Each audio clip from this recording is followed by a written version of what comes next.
Hi everybody, we're going to talk about illustration and what this assignment is going to look like for you. So these are the slides that accompany this assignment. I'm on slide number 9, before that was the pet project. So you're going to create two things for this unit. One is going to be a writing, that's going to be in a Google Doc, I'll show you that in a minute. And then you're going to create an original drawing. These two go together. So illustration is super simple. It's imagery that supports a text. So there's some examples here, like kids books, graphic novels, comic books. You've seen some textbooks that have images that support a text. So it's that simple. I'm going to click this link and show you some styles. I'll come back to that in a moment, just to get you motivated for different styles of illustrations, because there is no limit. I'm not going to tell you what style of art you have to create, what color schemes, or the way you have to draw anything. It's completely up to you, okay? Now, you can combine the text and image in an illustration. So this is just some examples of that. A graphic novel, and then a page of a kid's book that has the text with the action that's currently happening. When we get to the writing part, let's say even you have a whole short story. You're not illustrating the whole thing. You're illustrating just a part of it, really. Here's another example of a comic strip. That's illustration, supporting text and imagery. Now, these are previous examples from other students. So all of this is completely original work. You are not copying anything. You can use references, like you'll see how you can complete a drawing and use that as a reference, or you might use a reference for a pumpkin or something like that, but the work is original. So here's another example, and so all of those had supporting text relevant to the image. This one was a story about two girls from separate worlds, and they discovered a portal in which they were able to connect with each other. So you see one part of that kind of story that she developed. The steps of this process, I have a suggested timeline for each step.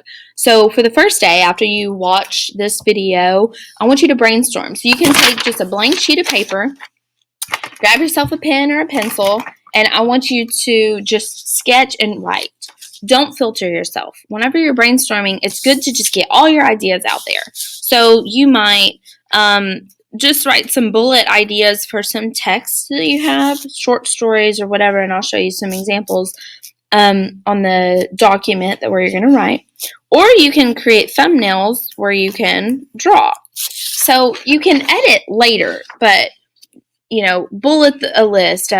Just get a bunch of stuff down on paper, and you can decide later what you want to do. Then you're going to finalize the text. There's a document on Google Classroom on the assignment that is this, my supporting text. When you click on it, it'll add your name up here. Here's a little help section that can answer some questions for you. From if you can't settle on one idea to if you have no ideas whatsoever to write from, you could write about your wildest or favorite dream, for example. And then in the space below, you're going to write your narrative, your story, your whatever. And this is going to relate to the image. So this is where you're going to type at least 5 sentences here.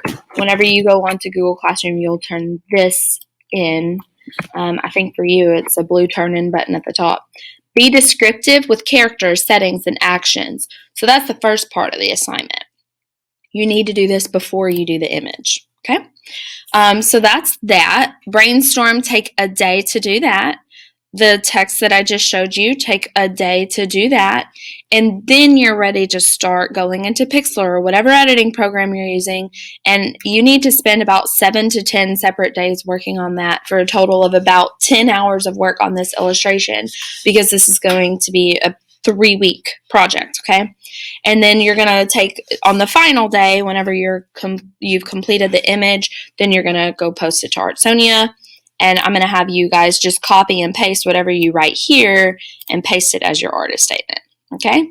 On this slide, this example images and styles is a link that you can click on, and it will take you to a folder I have in my Google Drive that just has a whole bunch of digital drawings that are illustrative. Take a look at how different they all are in style, color scheme, the way they draw the characters, all of that stuff is what I want you to see here. And this is just should act as inspiration for you. You should be able to recognize how they create some of these images too that you're about to see.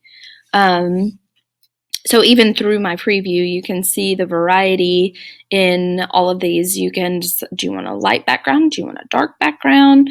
All of that stuff. So let's look at some of these characters together and some of the textures they have.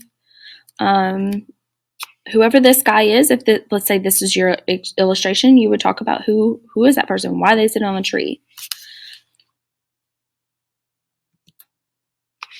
You don't necessarily have to have a singular character that you're illustrating.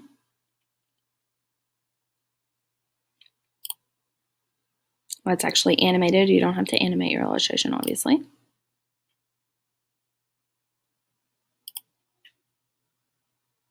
This is a very famous book, a film, and this was the illustration for that.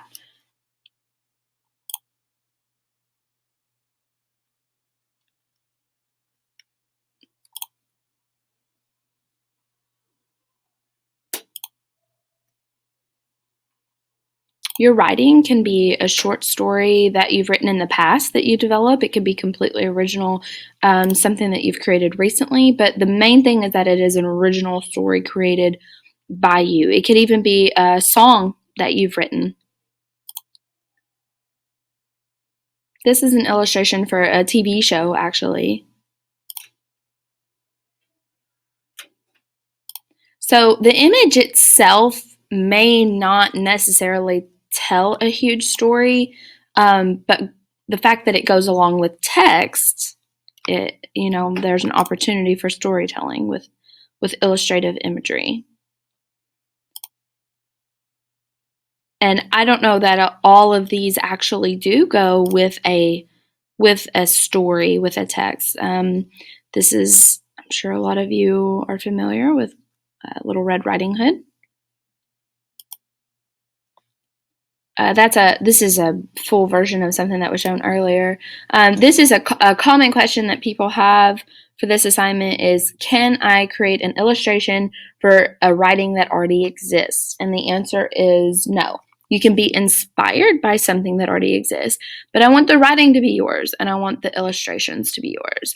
For example, this looks like it could have been inspired by Where the Wild Things Are, but it is not a copy.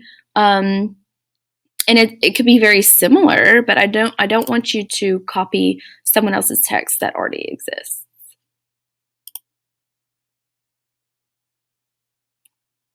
There's a reference for that film that I told you about. You don't have to be dimensional. Like, so for example, the style of this, all the way that the pieces and the plants and stuff are drawn and painted themselves are relatively flat. You don't have to abide by physics, reality, or anything like that. This is a really imaginative way. So be bold, and obviously these features are stylized. You don't have to create something that looks realistic. That's the beauty of creating characters and illustrations, is that you can make whatever style you want. This has kind of the bold lines and kind of a Keith Haring and also retro color scheme that's really nice.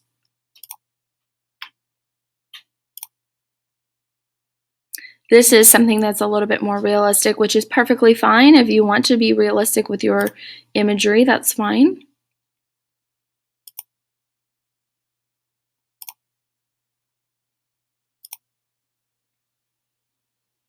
Inspired by cut paper.